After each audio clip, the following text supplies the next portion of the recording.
Good morning, dear students.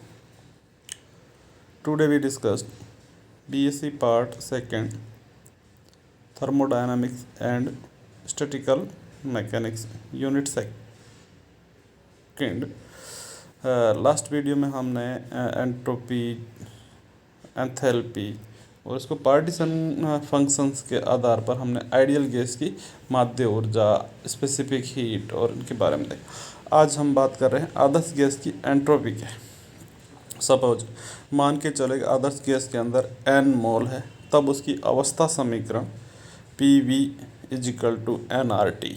यहाँ P bar गैस का माध्य दाब, वी गैस का आयतन, टी गैस का परम ताप और जहाँ आर कांस्टेंट व एन कांस्टेंट है जो नंबर ऑफ मोल्स है। यदि गैस की स्थिर आयतन पर आणविक विशिष्ट ऊष्मा मोलर स्पेसिफिक हीट का मान सी वी हो तो सी वी की डेफिनेशन से C V is equal to 1/n delta E bar upon del T V, जहाँ ई बार गैस की नियत ताप पर माध्य आंतरिक ऊर्जा मीन इंटरनल एनर्जी है जो केवल गैस के ताप पर निर्भर करती है, अर्थात E bar is equal to E bar T, यानी कि टी ई जो है वो किसका फंक्शन है, सिर्फ और सिर्फ ताप का। तो समीकरण जो 38 है, इससे एक नियत आयतन पर गैस के परम ताप डेल्टा टी परिवर्तन करने पर गैस की माध्य आंतरिक ऊर्जा में परिवर्तन डेल ई बार या D E bar is equal to N C V D T. अतः ऊष्मा गतिकी के प्रथम नियम से गैस को दी गई ऊष्मा T Q equal to D E bar plus P D V, जहाँ डी ई की value N C V D T plus P bar D V. यहाँ पर हमने पूरी इक्वेशन में टी का भाग दे दिया, then D Q by T is equal to N C V D T by T plus P bar by T del V. तो समीकरण जो फर्स्ट हमने पहले इक्वेशन थी 37, वहाँ से पी बार टी का मान जो है यहाँ समीकरण 41 में रख दिया। Then delta Q by T is equal to N C V delta T by T plus N R D V by V. लेकिन ऊष्मा गतिकी के द्वितीय नियम से del Q by T is equal to T S, then delta S is equal to N C V del D T by T plus N R D V by V. तो यहाँ entropy में परिवर्तन जो है उसकी मोलर स्पेसिफिक हीट के आधार पर उसके आयतन और उसके टेम्परेचर में कितना परिवर्तन हुआ एंड उसका टोटल टेम्परेचर एंड आयतन कितना है, उसका भाग देने के बाद हमने उसकी आदर्श गैस की एंट्रोपी के परिवर्तन को दिखा रही है इक्वेशन 42। यदि गैस को प्रारंभिक स्थूल स्तर यानी प्रारंभिक में उसको स्थूल स्तर पर उसका ताप जो है T0, वॉल्यूम जो है आयतन जो है V0 से स्थैतिक कल्पनीय अत्यंत सूक्ष्म प्रक्रम द्वारा अंतिम स्थूल स्तर T व V तक ले जाया जाता है, यानी प्रारंभिक में जो स्थूल स्तर है वहाँ पर उसका टेम्परेचर T0 V0 और उसको किसी प्रक्रिया के तहत उसको सूक्ष्म प्रक्रम द्वारा अंतिम स्थूल स्तर तक ले जाया जाता है।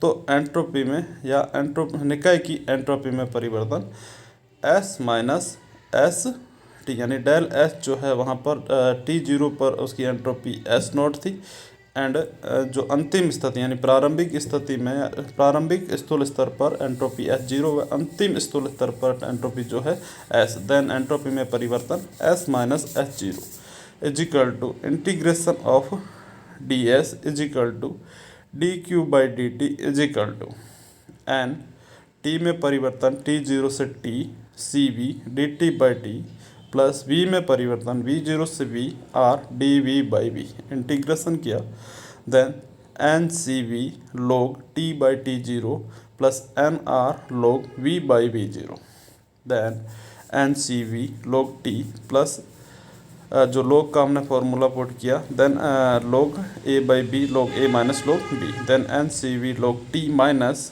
N C V log T0 plus N R log V minus N R log V0। हमने माइनस वाले फैक्टर और प्लस वाले फैक्टर को दोनों को अलग अलग किया, then N C V log T plus N R log V minus N C V log T0 plus nr log V0. Then S is equal to ncv log T plus r nr log V plus S minus ncv n log T0 minus nr log V.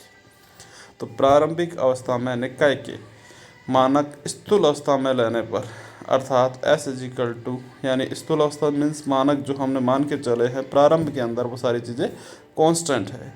S0 constant है, T0 constant है, V0 constant है, then ये जो पूरा factor है इसको हमने क्या लिया कांस्टेंट है। तब एंट्रोपी में परिवर्तन S इज इक्वल टू, यानी अंतिम अवस्था पर उसकी entropy S is equal to NCV log T plus NR log V plus constant. जहाँ नियंत्रण की गणना H0 T0 V0 से की जा सकती है। तो यहाँ 44 जो इक्वेशन है वो गैस की एंट्रोपी ताप आयतन में वृद्धि करने पर बढ़ती है। अर्थात फर्स्ट हम देखें दाब व आयतन के पदों में एंट्रोपी परिवर्तन। आदर्श गैस से P naught bar V naught is equal to nRT naught, then PV is equal to nRT से दोनों इक्वेशन में हमने फर्स्ट में सेकंड का भाग दिया या सेकंड में फर्स्ट का भाग दिया। P bar V upon P naught bar V0 is equal to T by T0।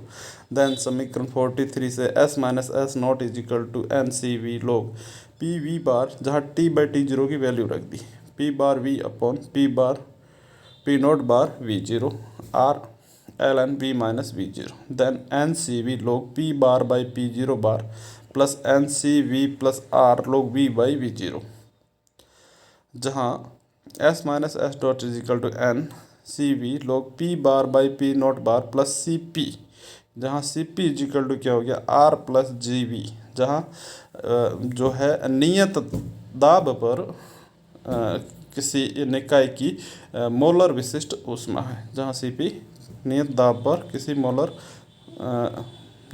पर किसी निकाय की मोलर विशिष्ट ऊर्जा है। तो यहाँ एंट्रोपी में परिवर्तन जो है किस में हो गया, दाब और V में परिवर्तन के कारण एंट्रोपी को। नेक्स्ट है दाब के पदों में एंट्रोपी में क्या परिवर्तन है। Then V by V0 is equal to T by T naught P naught bar upon P0। इस समीकरण को हमने V बाई V0 की वैल्यू रख दी।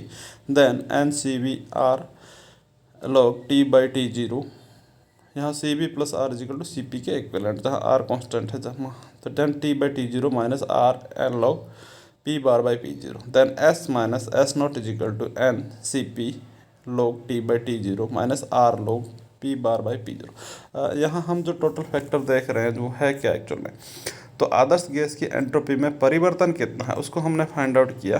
फर्स्ट में जो हमने इक्वेशन ले रखा था जो दे रखा यहाँ पर वो ताप आयतन में परिवर्तन के साथ था।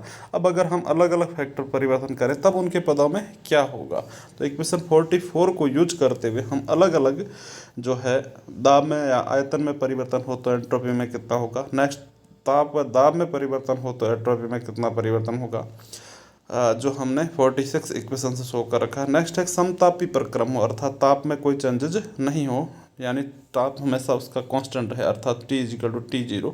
Then S minus S naught is equal to NR log V minus V0 या minus NR log P bar by P naught bar. सम आयतनिक प्रक्रम के अंदर सम आयतनिक प्रक्रम में V is equal to V naught, then S minus S naught is equal to NCV log T by T0।